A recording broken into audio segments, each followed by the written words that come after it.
নমস্কার, আমার ভিডিওতে তোমাদের সবাইকে ওয়েলকাম। কালকে সরস্বতী পুজোর জন্য অগ্রিম শুভেচ্ছা তোমাদের জানাই।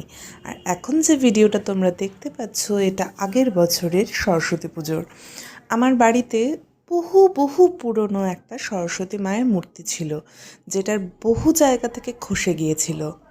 তো সেই মূর্তিকেই আমি একটু ক্লে দিয়ে ওই ফুলের আকারে গড়ে শাড়ির মতন করেছি এবং মালা নূপুর যা যা অ্যাড করার সেটা করে আমি রং করেছিলাম।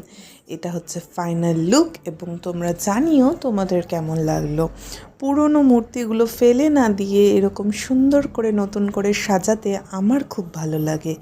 আমার ছোট্ট চ্যানেলটাকে তোমরা সাবস্ক্রাইব করো, লাইক করো, কমেন্ট করো, পাশে থেকো এবং সবাইকে অনেক ধন্যবাদ এতক্ষণ যদি তোমরা এই ভিডিওটা দেখে থাকো। তো কার কেমন লাগলো আমাকে অবশ্যই জানিও। আর থ্যাংক ইউ ফর ওয়াচিং। কালকের দিনটা তোমাদের জন্য খুব শুভ হোক। কালকে সরস্বতী পূজার অনেক শুভেচ্ছা। Thank you.